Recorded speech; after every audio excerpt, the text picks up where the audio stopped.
여러분 안녕하십니까? NBS 뉴스 24입니다. 올해 들어 유난히 태풍이 잦아 농민들의 시름이 깊어지고 있습니다. 이번에 한반도를 관통한 태풍 미탁을 포함해 올 들어서만 7개의 태풍이 한반도에 영향을 미쳤기 때문입니다. 네, 특히 이 중 3개의 태풍이 수확철인 9월에서 10월에 한반도에 영향을 미치면서 농작물 피해가 컸는데요. 농민들에게는 올해가 태풍으로 힘겨운 한 해가 될 전망입니다. 강창호 기자입니다. 제18호 태풍 미탁이 남부지방을 그대로 관통하며 많은 농업 피해가 발생해 농민들의 시름이 깊어만 가고 있습니다. 농림축산식품부는 3일 16시 기준 태풍 미탁으로 인해 농작물 11,064헥타르가 침수와 도복, 낙과 피해를 입었다고 잠정 집계했습니다. 전남과 경남 등지에서 벼 4,721헥타르가 쓰러지거나 물에 잠겼고 경남과 경북을 중심으로 63헥타르의 과수 낙과 피해가 발생했습니다. 감자와 콩 등 식량작물 1,682헥타르, 무와 마늘, 양배추 등 채소류 4,442헥타르도 주로 제주에서 침수 피해를 입었습니다. 또 제주를 중심으로 비닐하우스 4.5헥타르가 파손되고 경북 울진의 배수장 한 곳이 침수되는 등 5헥타르의 농업시설물 피해가 발생했습니다. 경남에서도 닭 6천여 마리, 오리 1,000여 마리 등 가금류 약 7천 마리가 폐사하는 등 가축 피해가 잇따랐습니다. 태풍으로 인한 인명피해도 다수 발생했습니다. 중앙재난안전대책본부가 4일 오전 6시까지 잠정 집계한 결과 이번 태풍으로 사망 10명, 실종 4명, 부상 8명 등 모두 22명의 사상자가 속출했습니다. 수확을 앞둔 가을에 태풍이 연이어 발생하면서 농가들의 피해는 더욱 커지고 있습니다. 연이어 찾아온 태풍들은 매서운 강풍과 폭우를 동반해 벼가 쓰러지고 과일나무가 부러지는 등 한 해 농사가 물거품이 된 겁니다. 그중 배와 사과 등 과일들의 피해가 만만치 않습니다. 태풍에 의해 떨어진 과일들이 바닥에 나뒹굴고 가지에 겨우 매달려 있는 과일들도 상품성을 담보할 수 없는 상황입니다. 그나마 달려있던 배를 갖다 달아놨는데 척화된 거 95% 이상 다 떨어졌어요. 나무야 2개, 3개밖에 없어요. 다 떨어지고. 근데 10월 중순까지 수확해야 되는데 뭐 이번에 이랬으니까 뭐 끝나는 거지 뭐. 잇따른 태풍 피해로 벼농가들의 걱정도 이만저만이 아닙니다. 가을 태풍으로 인한 벼 도복 피해는 3만 헥타르를 훌쩍 넘겼습니다. 이번 태풍 미탁을 제외하고도 이미 가을철 찾아온 태풍 링링과 타파로 전국의 논에서 2만 6,098헥타르에 달하는 벼 도복 피해가 발생했기 때문입니다. 더구나 태풍 미탁의 피해는 집계 중이기 때문에 그 피해 면적은 계속해서 늘어날 전망입니다. 기상호조로 작황이 좋을 것이라고 기대한 벼농가들에게는 가을철 태풍이 원망스러울 수밖에 없습니다. 시설하우스를 운영하는 농가들도 마찬가지 상황입니다. 태풍으로 하우스가 파손된 경우가 많아 1년 농사를 망쳤다는 농가들이 적지 않습니다. 나무가 뽑힐 정도로 강한 바람에 하우스의 비닐과 철골이 견디질 못한 겁니다. 자식처럼 키워놨는데 지금 태풍 때문에 작물이 이렇게 비닐로 다 벗겨지고 이런 상황이니까 마음은 아주 안 좋죠. 정부는 잇따른 태풍으로 피해를 입은 농가들을 위해 도복 피해 벼를 수매하는 등 다양한 대책 마련에 나설 계획입니다. MBS 뉴스 강창호입니다. 태풍 미탁으로 생석회와 소독약이 씻겨나가면서 아프리카 돼지열병 ASF의 추가 확산이 우려되고 있습니다. 전문가들도 태풍 직후에는 가축 전염병과 농작물 피해 최소화에 주력해야 한다고 지적합니다. 농가들이 태풍 이후 어떻게 대처해야 하는지 김인경 기자가 보도합니다. 제18호 태풍 미탁이 한반도를 핥히고 지나가면서 아프리카 돼지열병 ASF로부터 농장을 지키기 위해 전국의 양돈 농가에 비상이 걸렸습니다. 강한 비바람에 생석회와 소독약이 씻겨 내려가거나 불어난 강물을 따라 ASF 바이러스가 확산될 수도 있어서입니다. 실제로 ASF는 지난달 16일과 17일 발생 후 한동안 소강 상태를 보이다가 지난달 23일 제17호 태풍 타파가 지나간 이후 5일 연속 발생한 바 있습니다. 석회가 이제 떠내려가고 그러잖아요. 태풍 오고 비가 오면 그게 조금 이제 염려가 되네요. 농림축산식품부도 전국의 축산농가에 태풍 이후 철저한 차단 방역을 실시해달라고 당부하고 나섰습니다. 그러면서 태풍이 지난 뒤 축사 안팎과 축산 관계시설을 철저하게 소독하고 농장 진출입로에는 생석회를 발목이 잠길 정도로 충분히 도포해야 한다고 강조했습니다. 또 신발 소독조는 세척한 뒤 새로운 소독약으로 교체하고 하수구, 배수구, 침수됐던 곳은 청소한 다음 다시 소독해야 한다고 조언했습니다. 농식품부는 태풍 직후 가축을 살처분해 매몰한 곳이 유실되거나 침출수가 유출될 가능성에 대비해 매몰지를 긴급 점검했습니다. 한편 태풍 링링, 타파에 이어 미타까지 세 차례나 태풍 피해를 입은 남부지방은 농작물 사후 관리에 비상이 걸렸습니다. 농촌진흥청은 침관수된 논의 경우 서둘러 물을 빼고 새물을 대 뿌리 활력을 좋게 해야 한다고 강조했습니다. 쓰러진 벼는 4포기에서 6포기씩 묶어 세워 수량 감소를 최소화해야 합니다.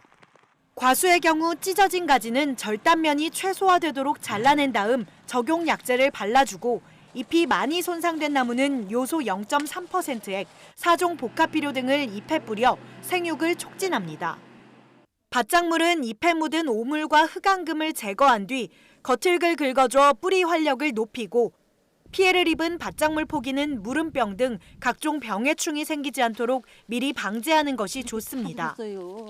축사시설은 충분히 환기해 축사 안의 습도를 낮추고 분뇨를 자주 치워 유해가스 발생을 줄이는 것이 좋습니다. 만약 시설이 침수됐다면 급수기를 청소하고 소독해 수인성 질병을 예방해야 합니다. 태풍이 이제 지나간 다음에는 여기 이제 축사 안이 이제 되게 습하기 때문에요. 여러 가지 병이 생길 수도 있고 하기 때문에 환기를 잘 해서 축사 안에 이제 습도를 낮춰주는 것이 이제 중요하고요. 가축 분뇨라든지 자주 없애줘서 이것들로 인한 유해가스 발생을 좀 줄여주셔야 합니다. 가축에게 물을 주는 급수기라든지 또 축사 안을 소독을 해서 각종 질병 예방을 하도록 해야겠습니다. 농식품부는 ASF의 확산을 막고 태풍 피해를 빠르게 복구하기 위해 농가들에게 각종 모임이나 행사 참여를 자제해달라고 당부했습니다. NBS 뉴스 김인경입니다. 국민건강 통계에 따르면 우리나라 고혈압 환자가 750만 명에 이르는 것으로 나타났습니다. 특히 60세 이상 고령층에선 유병률이 50%가 넘어 2명 중 1명꼴로 고혈압 질환을 앓고 있는 것으로 밝혀졌는데요. 국가적인 문제로 대두되고 있는 고혈압에 오가피 열매가 효과가 있는 것으로 확인됐습니다. 이현경 기자가 보도합니다. 식품이나 한약재로도 사용되는 오가피 열매가 혈압을 낮추는 데 탁월한 효과가 있는 것으로 인체 적용 시험과 동물 실험을 통해 확인됐습니다. 두릅나무과에 속하는 오가피는 주로 복통, 가려움증, 골절상 등에 쓰이는 약용작물로 오가피 열매의 경우 각종 혈전 관련 증상을 예방하거나 치료할 때 쓰입니다. 본초 강목에선 오가피 열매를 풍을 몰아내는 사자란 뜻의 추풍사라고 부르며 어혈, 풍증 등 각종 혈전 관련 증상의 치료와 예방에 효과적인 것으로 기록하고 있습니다.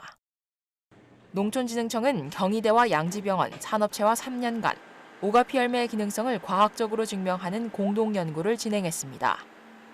고혈압 전 단계 증상을 보이는 만 19세 이상 75세 이하 남녀 80명을 대상으로 오가피 열매 추출물을 하루 2g씩 섭취하도록 한 결과 이 중 절반에 가까운 48%가 수축기 정상 혈압인 120 수은주 밀리미터에 도달했습니다. 동물 활성 성분 분석에서도 비슷한 결과가 나왔습니다. 혈압이 202까지 올랐던 고혈압쥐에 오가피 열매 추출물을 4주간 먹인 결과 142까지 혈압이 떨어졌습니다. 이는 고혈압 처방약을 먹인 것과 비슷한 수준입니다. 오가피에만 함유된 세코사포닌계 화합물이 혈압을 높이는 효소의 활성을 억제했기 때문입니다. 특히 오가피 열매는 부작용이 없는 안전한 식품으로 확인돼 기대가 모아지고 있습니다.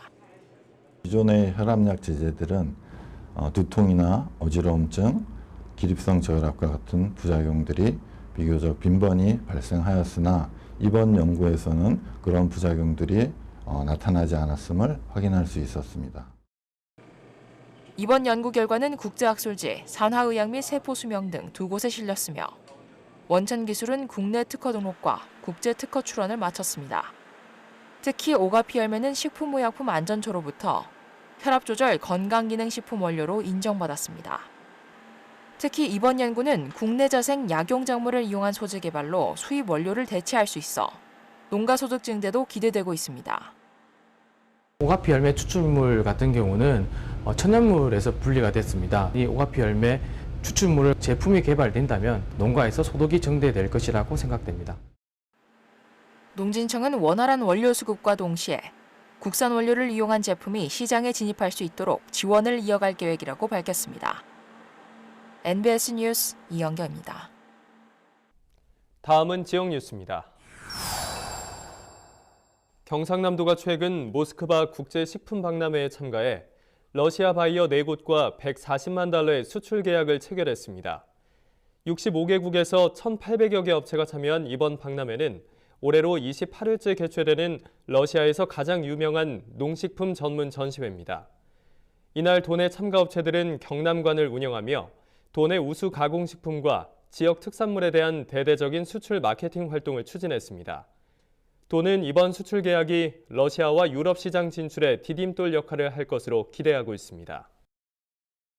강원도가 이달부터 내년 3월까지 20억 5천만 원을 투입해 본격적인 소나무 재선 충병 방제 작업을 실시합니다. 도는 이 기간 예차를 통해 확인된 감연목 405본과 고사목 6,018본을 전량 파쇄 또는 소각할 예정입니다. 또한 수집이 어려운 지역은 훈증 또는 그물망 피복 처리를 실시하고 피해 고사목 주변 210헥타르에는 예방 나무 주사를 실시합니다. 더불어 반출 금지 구역 확대에 따른 소나무와 잣나무의 이동 단속과 홍보도 강화할 계획입니다. 충청북도 농업기술원은 유산균을 발효해서 만든 쌀 조청을 개발해 최근 특허 출원했다고 밝혔습니다. 쌀 발효 조청은 쌀을 가수분해해서 생성된 메가당에 과일 발효액에서 유래한 유산균을 첨가해 발효시킨 것으로 제조 시 대추나 비트를 혼합하면 그렇지 않은 조청에 비해 항산화 활성이 약 4배 이상 증가합니다. 이번에 새롭게 개발한 쌀 발효 조청은 다양한 가공업체의 기술 이전이 가능하며 이전을 희망하는 업체들은 소정의 조건을 확인 후 기술 이전을 받을 수 있습니다. 경상북도 농업기술원은 최근 껍질째 먹는 청포도 샤인머스켓 품종의 무병 원종을 생산하는 데 성공했다고 밝혔습니다. 도 농기원은 샤인머스켓 무병묘 공급을 위해 한국과수농협연합회와 협력하고 있으며 한국과수농협연합회와 2-3년간 특성 검사를 실시한 후 포도농가에 무병묘를 공급할 계획입니다. 한편 도내 포도 재배 면적은 전국 대비 61%인 7,660헥타르에 달합니다. 우리 농산물의 숨은 효능과 건강 정보를 전해드리는 건강톡톡 알고 먹는 우리 농산물 시간입니다. 뜻밖의 기쁜 일이 생기거나 좋은 물건을 얻게 됐을 때 호박이 넝쿨째 굴러들어왔다라고 하는데요. 호박의 다양한 쓰임새와 풍부한 영양 때문에 생겨난 속담이라고 합니다. 네, 특히 호박은 슈퍼푸드로 선정될 만큼 베타카로틴 등 항산화 물질을 다량 함유하고 있는데요. 호박과 영양은 같고 달콤한 맛은 높은 단호박에 대해서 현장에 나가 있는 최다혜 기자가 자세히 알려드립니다.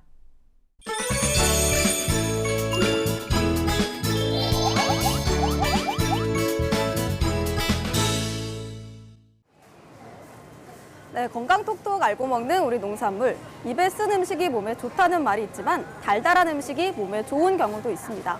바로 이 단호박이 그러한데요. 달콤한 맛뿐만 아니라 노란 속살에 암에 좋은 항산화 성분이 들어있다고 합니다. 오늘은 황금빛 영양 단호박에 대해서 알아볼까요? 2002년 시사 전문 타임지가 10대 건강식으로 선정한 호박.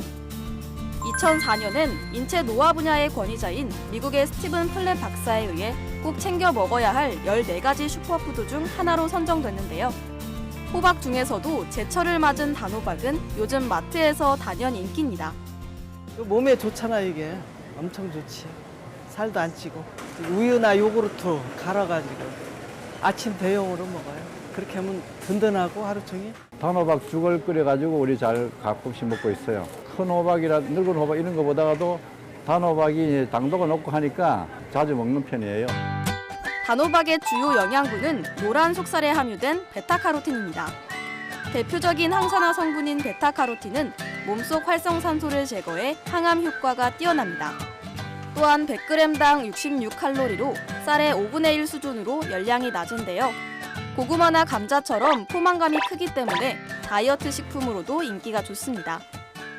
단호박 100g 한 조각이면 하루 필요한 비타민 A 섭취량의 절반을 채울 수 있는데요. 눈 건강이나 항암, 뇌졸중, 노화 예방에 도움을 받을 수 있습니다. 시중에서 1년 내내 구할 수 있지만 국산 단호박은 6월에서 9월이 주요 수확기입니다. 단호박의 종류는 국내에서 가장 많이 재배되는 단비스, 한 손에 쥘 정도로 작고 밥맛이 나는 미니 단호박, 럭비공처럼 길쭉하고 겨울이 제철인 만차랑 등이 있습니다. 요 미니 단호박이 또 요새 또 젊은 분부터 해갖고 어르신들까지 인기가 많은 품종입니다. 요 미니 단호박이 좀 색깔이 진하고요. 껍질이 얇아갖고 손질하기도 편하고 맛도 좋아서 젊은 층부터 또 인기가 또 많이 높고 있습니다. 단호박을 이렇게 손 위에 들었을 때 묵직한 게 좋은데요. 또 꼭지가 마르고 군데군데 주황빛이 돌수록 당도가 높다고 합니다. 또 단호박의 베타카로틴 성분은 지용성 비타민이기 때문에 기름과 함께 드시면 흡수력이 더 좋다고 합니다. 그렇다면 단호박을 더 건강하게 즐기는 방법 어떤 게 있을까요? 깨끗하게 씻은 단호박을 전자레인지에 꼭지를 아래로 향하게 놓은 후 미니 단호박은 2분, 단호박은 4분 익힙니다. 알맞게 익은 단호박을 꺼내 숟가락으로 속을 파낸 후 얇게 썰어줍니다. 팬에 버터 2큰술을 두르고 노릇하게 구우면 껍질부터 영양까지 알뜰하게 챙기는 단호박 버터구이가 완성됩니다. 단호박을 실온에 보관할 때는 통풍이 잘 되는 서늘한 곳에서 보관하시고 냉동 보관할 때는 씨와 속을 긁어내고 랩에 싸서 보관하시면 된다고 합니다. 지금까지 건강톡톡 알고 먹는 우리 농산물이었습니다. 저희가 준비한 소식은 여기까지입니다. NBS 뉴스 24 마칩니다. 함께해 주신 여러분 고맙습니다.